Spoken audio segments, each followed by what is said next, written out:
moyenne 50% d'utilisation de copeaux de bois et 50% de paille. Avant, on était à 100, enfin avant, il y a plus de 5 ans, on était à 100% paille. Alors comme je ne suis pas en autonome en paille, je suis sur un système d'échange paille-fumier, ça me permet de garder plus de fumier en faisant moins de paille, moins de temps de pressage, de transport de paille, moins de temps de déroulage ou de paillage, quoi, tout simplement. Alors bon, en face de ça, il faut mettre le temps nécessaire à faire les copeaux de bois. Ça, c'est clairement un peu la chose qu'il faut arriver à organiser, qui est le plus difficile à organiser sur les fermes, parce que soit on fait des gros chantiers de mécanisation avec une entreprise qui intervient, mais il faut des gros volumes et ça a un coût qui est important. Donc moi, comme c'est des petits volumes, 50-70 mètres cubes de copeaux, c'est ce que j'ai besoin. En fait, c'est tout ce qui est issu de la taille des haies, donc généralement c'est lié à l'affouragement des bêtes. Par exemple,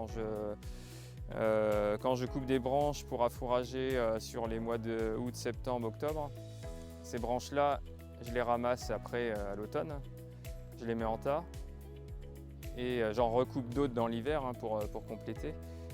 Donc c'est coupé à la tronçonneuse ou à la perche et la gueuse. Je mets ça en tas, en andin.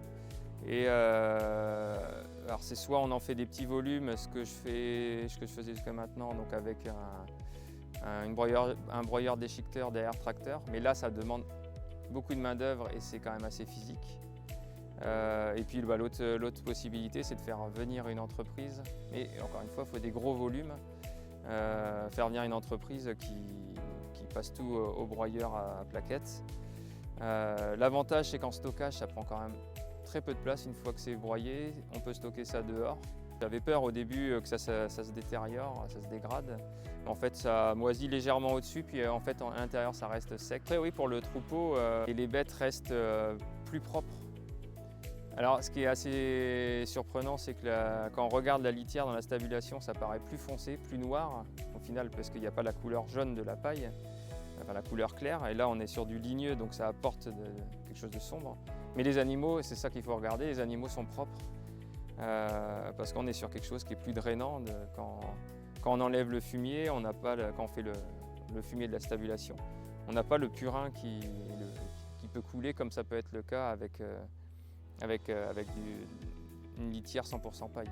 Une fois que les copeaux sont produits et sont disponibles, à partir du moment où on est bien organisé pour les étaler, les épandre dans la stabulation, on est passé d'un paillage tous les 1 jour et demi à tous les 3 jours, en moyenne à peu près.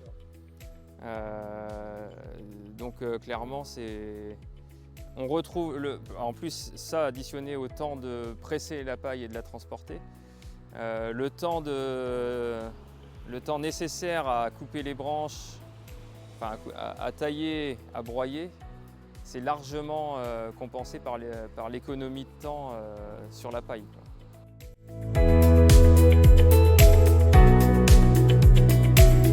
Alors là, c'est le tas qui n'a pas été, c'est ce qui reste qui n'a pas été épandu j'en ai gardé volontairement là. Et donc c'est sorti au mois de février et puis peut-être avril, mélange février-avril. Donc ça c'était dans la stabule, on étale en mélange paille et alors on fait une petite couche de copeaux de bois et puis après on paille pendant une quinzaine de jours, on remet une couche de copeaux de bois, on repaille pendant 15 jours tous les 3 jours à peu près en paille. Donc ça fait à peu près 50%. Et donc là on voit c'est un fumier qui n'a même pas été, passé au retourneur d'Andin, il n'a même pas été retourné. Mais on voit comme ça a travaillé. Nous dans des terres sablo-limoneuses comme ici, c'est absolument parfait. On va dire que si on cherche vraiment, il n'y a que l'année d'après épandage où on retrouve des petits fragments de bois. Peut-être sur les plus gros, là on a exceptionnellement. Mais globalement tout est dégradé très vite. Puis ça s'incorpore vraiment bien. Et voilà, le mélange paille d'éjection animale, ça donne un excellent rendu, quoi. Un fumier qui vit et un compost qui vit.